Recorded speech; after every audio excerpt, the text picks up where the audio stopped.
हम अपनी चेतना से जीवन के सभी रंगों, खुशबुओं, स्वादों, एहसासों को पहचानते हैं, उन्हें महसूस करते हैं। यही चेतना हमें हमारे अस्तित्व, हमारी पहचान और हमारे माता पिता को जानने और पहचानने की काबिलियत देती है, जिनके कारण हमारा वजूद आज इस संसार में मुमकिन हुआ। और हमारे माता पिता का वजूद उनके माता पिता यानी आपके दादा और दादी के कारण। और इस तरह पीढ़ी दर पीढ़ी ये संसार अपनी नई चेतना को लिए आज तक आगे बढ़ता आया है। परंतु इसका यह मतलब तो नहीं कि नई पीढ़ी के आने से पुरानी पीढ़ी की चेतना का अस्तित्व ही नहीं। यानी कि क्या ऐसा मुमकिन है कि आपके जन्म के बाद आप ये मान लें कि जो आपकी चेतना है, यानी आपका देख पाना, सुन पाना और सोच पाने जैसी विशेषताएं केवल आप में है, आपके माता पिता में नहीं? नहीं ना। तो फिर हम कैसे ये मान सकते हैं कि चेतना या जीवन को महसूस कर पाने की काबिलियत सिर्फ हम में और जीवों में है, ना कि इस कुदरत और इस ब्रह्मांड में जन्मे अन्य परिणामों में? यदि हम बारीकी से विश्लेषण करें तो प्रत्येक चीज पिछली चीज से किसी न किसी कारण से जुड़ी हुई है या उसकी वजह से वजूद में है। जैसे आपका वजूद अपने माता पिता से है, उसी तरह संपूर्ण इंसानियत का वजूद इस कुदरत से है।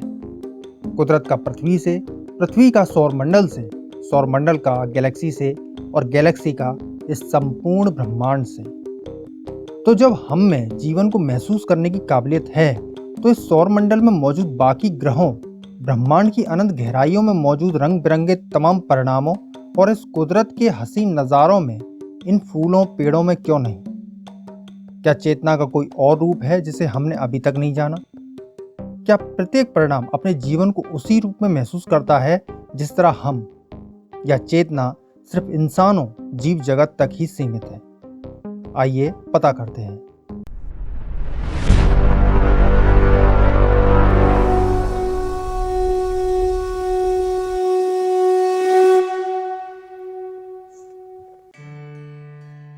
संपूर्ण ब्रह्मांड में नजर आने वाली प्रत्येक चीज, जैसे आप, कोई जीव, पेड़ पौधे, पहाड़, पृथ्वी, अन्य ग्रह, अपने आप में एक रिजल्ट यानी परिणाम है, जो किसी अन्य परिणाम को अपने जीवन यापन या अपने मुख्य साधन के रूप में उपभोग तथा उपयोग करते हैं। यानी कि प्रत्येक परिणाम अपने आप में एक रिजल्ट यानी परिणाम भी है और किसी दूसरे परिणाम के लिए साधन भी। जैसे यह गाय जो एक परिणाम के रूप में किसी अन्य परिणाम जैसे इस घास को अपने साधन के रूप में उपयोग तथा उपभोग करती है, तो दूसरी तरफ इससे मिलने वाले दूध को हम एक परिणाम के रूप में अपने साधन के रूप में उपभोग तथा उपयोग करते हैं। उसी तरह आप एक रिजल्ट हैं उन साधनों के लिए जिनका आप अपने जीवन यापन के लिए उपयोग तथा उपभोग करते हैं। फॉर एग्जाम्पल, आपकी जॉब, बैंक बैलेंस, आपकी कार इत्यादि। तो दूसरी तरफ आप एक साधन भी हैं उन परिणामों के लिए जो आपका अपने खुद के जीवन यापन के लिए उपयोग तथा उपभोग करते हैं। फॉर एग्जाम्पल, आपके माँ बाप, आपके बच्चे, आपका इंश्योरेंस इत्यादि। परंतु एक मृत शरीर को आप क्या कहेंगे? क्या वह एक परिणाम है या एक साधन? क्योंकि एक परिणाम होने के लिए जरूरी है कि वह दूसरे अन्य परिणामों का अपने साधन के रूप में उपयोग तथा उपभोग करे। परंतु एक मृत शरीर किसी दूसरे परिणाम के लिए साधन तो है, परंतु खुद एक परिणाम नहीं। परंतु वह क्या चीज है जो एक परिणाम को परिणाम और साधन बनाती है, और उसके ना होने पर वही परिणाम किसी दूसरे परिणाम के लिए मात्र साधन ही रह जाता है? यानी कि क्या अंतर है एक जीवित शरीर और मृत शरीर में? क्या अंतर है एक हरे पेड़ और सूखे गिरे हुए पेड़ में? क्या अंतर है हरी भरी जीवन से भरपूर पृथ्वी और टुकड़ों में बदल चुके अतीत के किसी ग्रह में? यह अंतर है वह ऊर्जा जो प्रत्येक परिणाम में बहती है, जो उसे उसके साधनों को पहचानने और उसे पाने की काबिलियत देती है। यह वही ऊर्जा है जो आपकी शारीरिक विशेषताओं के अनुसार आपकी चेतना को जन्म देती है। यह वही ऊर्जा है जो एक पेड़ को उसके साधनों का इस्तेमाल कर ऋतु दर ऋतु परिवर्तित करती है। यह वही ऊर्जा है जिसने इस पृथ्वी, इस ब्रह्मांड को कई परिवर्तनों से गुजारा है। यानी कि समय के द्वारा जन्मा वह प्रत्येक परिणाम, चाहे वह पानी में लगी काई हो या एक विशाल पेड़, यह पृथ्वी हो या यह ब्रह्मांड, यदि किसी अन्य परिणाम को हमारी तरह अपने साधन के रूप में उपयोग तथा उपभोग कर निरंतर खुद में परिवर्तन कर रहा है तो बेशक वह जीवित है, और यदि जीवित है तो उसमें चेतना भी है। परंतु जरूरी नहीं कि प्रत्येक परिणाम में मौजूद उसकी चेतना को हमारी चेतना के आधार पर ही समझा जाए या हमसे तुलना करके समझा जाए। यदि हम जीव जगत में झांकें तो जानवरों, कीटों, पक्षियों में कई प्रजातियां ऐसी हैं जो हमसे कहीं ज़्यादा विशेषताएं लिए हैं, जो उन्हें हमसे अधिक जीवन को देखने और अपने परिवेश को समझने की काबिलियत देती है। जैसे कई जीवों की छद्म आवरण यानी अपना रंग, रूप, आकार बदल पाने की विशेषता। किसी भी परिणाम को मिलने वाली विशेषताएं निर्भर करती है उसकी शारीरिक विशेषताओं और उसे मिली ऊर्जा के रूप में जानकारियों पर। फॉर एग्जाम्पल, इन दो बैटरी से चलने वाली डिवाइसेस को देखिए, जहां एक में देखने, सुनने, महसूस करने और सोचने की विशेषताएं हैं, परंतु वहीं इस टेम्परेचर मॉनिटरिंग डिवाइस में केवल तापमान को मापने की विशेषता।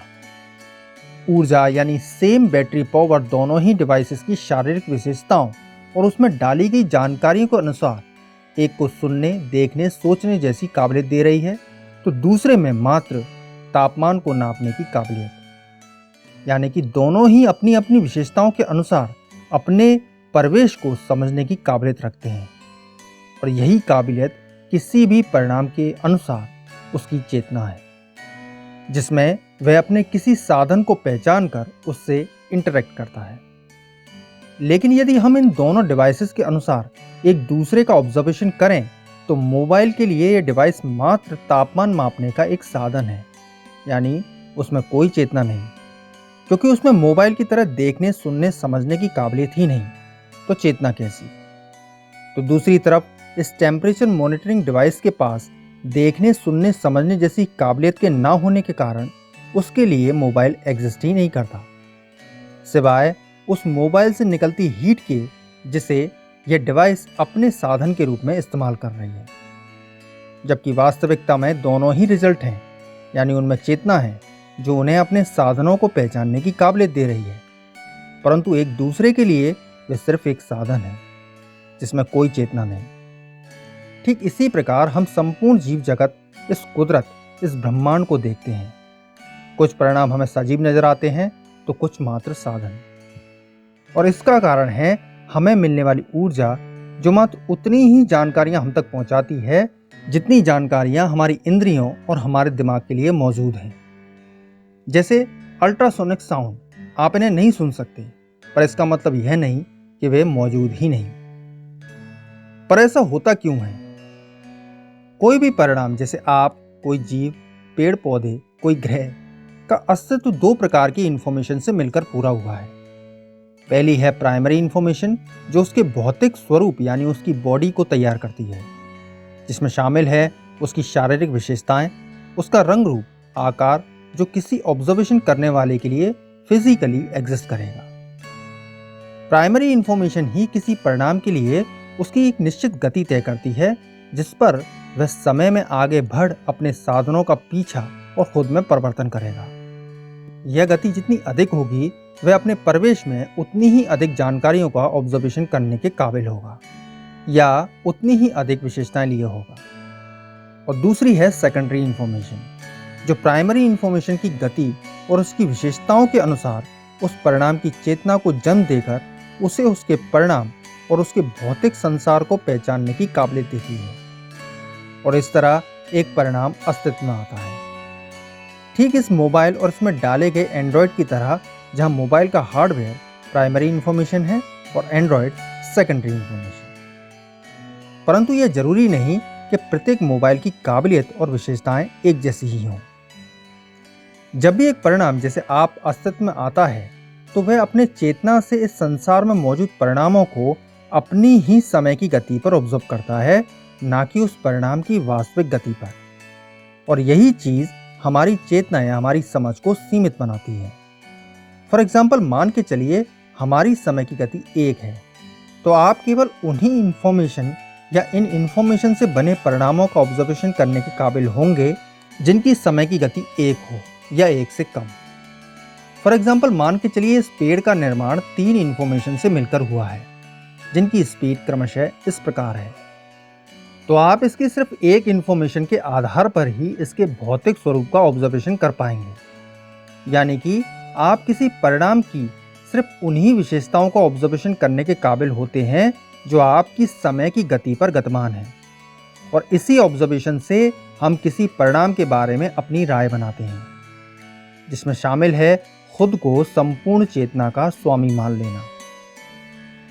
जबकि वास्तविकता में प्रत्येक परिणाम की विशेषताएं अलग अलग समय की गति पर गतिमान रहकर उसे उसके साधन को पहचानने और खुद के अस्तित्व को उसके अनुसार पहचानने की काबिलियत या चेतना देती है। और ऐसा इस ब्रह्मांड में प्रत्येक उस परिणाम के साथ होता है जो किसी दूसरे परिणाम को अपना साधन और किसी दूसरे परिणाम के लिए स्वयं एक साधन के रूप में कार्य करता है।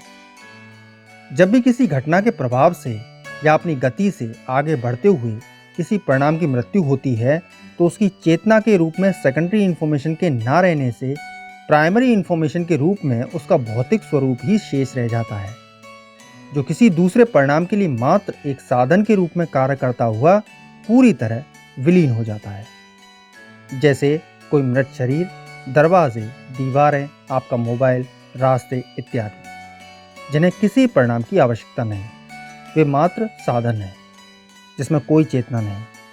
परंतु अन्य वे सभी कुदरती परिणाम जो अपने परिवर्तन के लिए किन्हीं अन्य दूसरे कुदरती साधनों पर निर्भर हैं, उन सभी में चेतना है।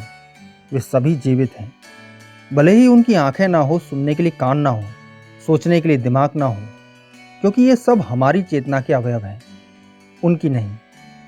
हो सकता है उनकी चेतना हमसे कहीं ज़्यादा शक्तिशाली और विशाल हो, जो हमारी सोच और चेतना को ठीक उस कुएं के मेंढक की तरह बौना साबित करती हो जो सोचता है दुनिया यही है और वह उसका राजा।